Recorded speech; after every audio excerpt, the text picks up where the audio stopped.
The engagement party at Belmont Country Club had 200 guests and one person nobody wanted there. Me. Jordan. Lauren grabbed my arm, pulling me toward a distinguished couple. Meet Bradley's parents. Robert and Patricia Whitmore. Robert Whitmore looked exactly like a manufacturing CEO should. Silver hair, firm handshake, expensive suit. Patricia wore pearls and a practiced smile. Lovely to meet you, Patricia said. What do you do, dear? Before I could answer, Lauren jumped in. Jordan makes phone apps. Little games and things. She works from home. How creative, Patricia said, her interest evaporating instantly. Not games, I said quietly. Enterprise software. Lauren laughed. She means organizational apps. Like fancy to-do list. Very niche market. Bradley, my sister's fiancé, appeared with champagne. Everyone thinks they'll be the next Instagram with an app. I don't make consumer apps. I tried again. Jordan's been doing her startup thing for 6 years, Lauren said, using that tone she reserved for explaining embarrassing relatives. Still at it. Very persistent. 6 years. Robert's eyebrows raised. That's quite a commitment. What's the company called? Synergios, I said, watching his face carefully. Nothing. No recognition. Cute name, Patricia said. What does it do? Integrated business management, I said. Supply chain optimization, inventory control, financial systems, HR management. Cloud-based platform for enterprises. Robert tilted his head. That's not phone apps. That's serious infrastructure software. Jordan likes to make it sound impressive, Lauren said. But really it's just basic organizational tools. Not like actual enterprise systems like SAP or Oracle. We actually compete with SAP and Oracle, I said. More laughter from Lauren. Jordan, stop. You're embarrassing yourself. How many clients do you have? Robert asked, his CEO instincts engaging. About 8,000 corporate clients, I said. Across 42 countries. The group went silent. 8,000. Bradley repeated. That's. Jordan, come on. She exaggerates, Lauren said quickly. It's probably 8 clients, maybe 80 if you count really small ones. 8,000, I repeated calmly. Our largest client is a manufacturing conglomerate. 17 facilities. 600,000 annual contract. Robert's face changed. Something clicked. What did you say your company was called? Synergios Technologies. He pulled out his phone, fingers moving quickly. His face went pale. Excuse me, Robert said to the group. I need to check something on my laptop. Bradley, come with me. They walked away quickly. Lauren watched them go, confused. What was that about? She asked. I don't know, I lied. 10 minutes later, Bradley returned alone. He looked at me differently now. Jordan, my father wants to speak with you. In the library. Build up. The country club library was wood-paneled and quiet. Robert sat at a desk, laptop open, face unreadable. Close the door, he said. I did. I need you to tell me something truthfully, Robert said. Are you Jordan Chin? Founder and CEO of Synergios Technologies. Yes. He turned the laptop toward me. On screen was our company website. My photo. My bio. Forbes article about our Series D funding. $2.1 billion valuation. My company, Robert said slowly, Whitmore Industries uses your software. I know. You knew. Yes. You've been a client for 3 years. Enterprise tier subscription. Implementation for 17 manufacturing facilities across the Northeast. Robert stared at me. 3 years. I've been signing checks to your company for 3 years and I had no idea you were the founder. Your contracts are with Synergios Technologies. My sales team handles client relationships. You wouldn't necessarily know the CEO personally. But you knew, Robert said. You knew my company runs on your software. That we pay you $600,000 annually. You stood in that ballroom and let your sister call it phone games. Yes. Why? Because she's been calling it phone games for 6 years, I said. I stopped correcting her years ago. Robert leaned back in his chair. Do you know what would happen if Whitmore Industries lost access to Synergios? Yes. Your operations would halt within hours. Inventory management would fail. Supply chain logistics would collapse. Financial reporting would be impossible. You'd lose approximately $3 to $5 million per day. So you have tremendous leverage over my family's business, Robert said. Technically yes, I agreed. But I don't operate that way. Business and personal stay separate. Even when personal involves your sister humiliating you? Even then. Robert nodded slowly. Forbes says your company did $380 million in revenue last year. Correct. And you're planning an IPO next year. Projected valuation around $4 billion. That's the current projection, yes. Your personal stake? 38%. Robert did the mental math. You're going to be worth over $1 billion. On paper. He closed his laptop. Why didn't you say something? Out there when Lauren was mocking you. What would I have said? I asked. That wouldn't have sounded like bragging or competing with her engagement announcement? Fair point, Robert admitted. But surely your parents know? My parents know I run a software company. They think it's a small startup that hasn't succeeded yet. Lauren reinforces that narrative at every family gathering. She does it deliberately? Yes, I said simply. She's brilliant. Partner track at Morrison and Fisher. But she's always been competitive. My success threatens hers, so she minimizes it. Robert was quiet for a long moment. I need to think about this. About what? About whether my son should marry someone who deliberately sabotages her own sister. Revelation. Back in the ballroom, Lauren found me immediately. What did Robert want? To discuss business, I said. What business? Jordan, what's going on? Bradley appeared, pulling Lauren aside. They had a whispered conversation. Lauren's face went from confused to pale. She walked over slowly. Bradley says Robert told him something. About your company. About it being successful. It is successful, I said. How successful? Lauren's voice was shaking. $2.1 billion valuation. 327 employees. 8,000 corporate clients. $380 million in revenue last year. Lauren sat down heavily. That's not possible. It is actually. You just never asked. I asked. I asked what you did. You asked, then answered for me before I could respond, I corrected. Phone games. Organizational apps. Fancy to-do lists. You decided what my work was and never let me explain otherwise. Mom appeared, sensing drama. What's happening? Lauren, why do you look upset on your engagement night? Ask Jordan, Lauren said. Mom looked at me. Jordan, what did you do? I didn't do anything, I said. Lauren told Bradley's parents I make phone games.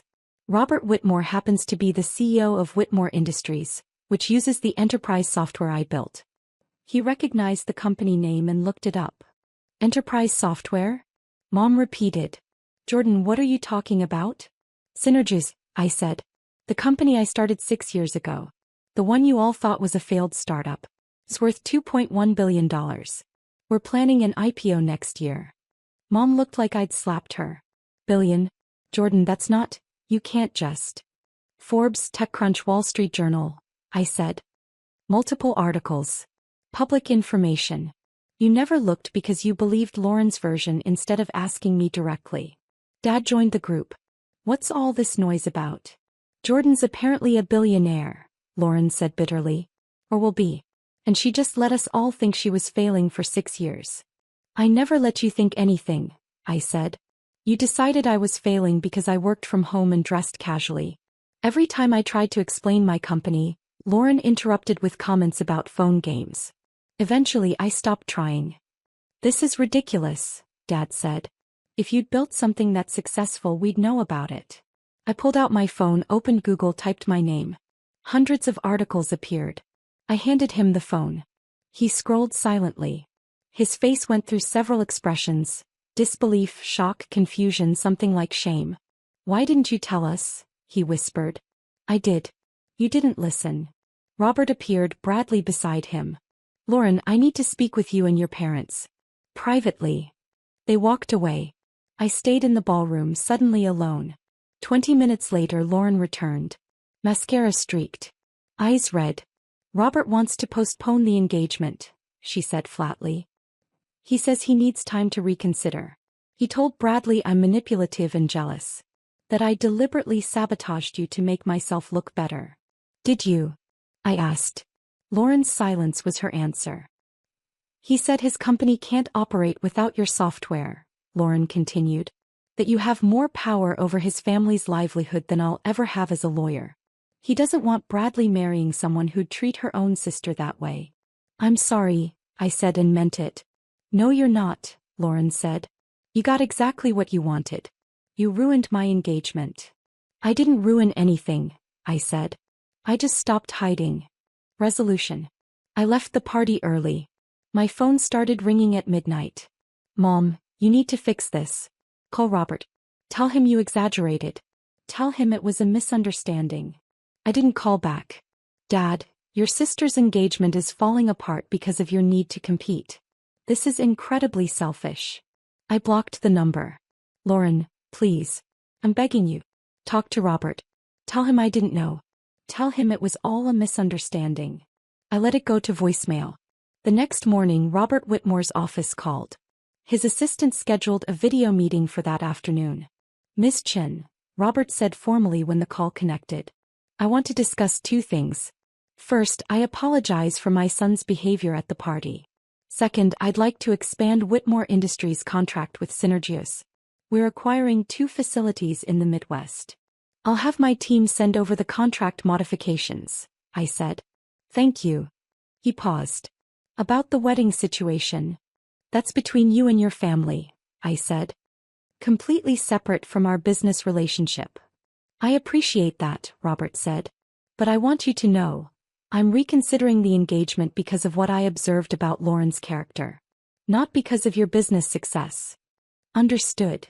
She called me 8 times last night, Robert continued, asking me to terminate our contract with you. To put you in your place. My stomach dropped. I see. I told her that was extortion and manipulation, Robert said. That confirmed my concerns. The engagement is officially ended. 2 months passed. Lauren didn't make partner track. Apparently the firm had concerns about her professional judgment. Mom and Dad stopped calling after I didn't respond to the first 50 messages. My IPO happened in March. Opening day valuation, $3.8 billion. My shares were worth $1.4 billion. Whitmore Industries expanded their contract again. Annual payment now, $840,000. Last week Lauren sent an email. Not asking for anything. Just apologizing. Acknowledging 6 years of deliberate sabotage. Admitting she'd been jealous and cruel. I read it twice. Then I archived it. Maybe someday I'll be ready to forgive. Maybe someday we'll rebuild some version of sisterhood. But not today. Today I'm too busy running my $4 billion company. The one she called Phone Games. I left the party early. My phone started ringing at midnight. Mom, you need to fix this. Call Robert. Tell him you exaggerated. Tell him it was a misunderstanding. I didn't call back. Dad, your sister's engagement is falling apart because of your need to compete. This is incredibly selfish. I blocked the number. Lauren, please. I'm begging you. Talk to Robert. Tell him I didn't know. Tell him it was all a misunderstanding. I let it go to voicemail. The next morning Robert Whitmore's office called. His assistant scheduled a video meeting for that afternoon. Ms. Chin, Robert said formally when the call connected. I want to discuss 2 things. First, I apologize for my son's behavior at the party.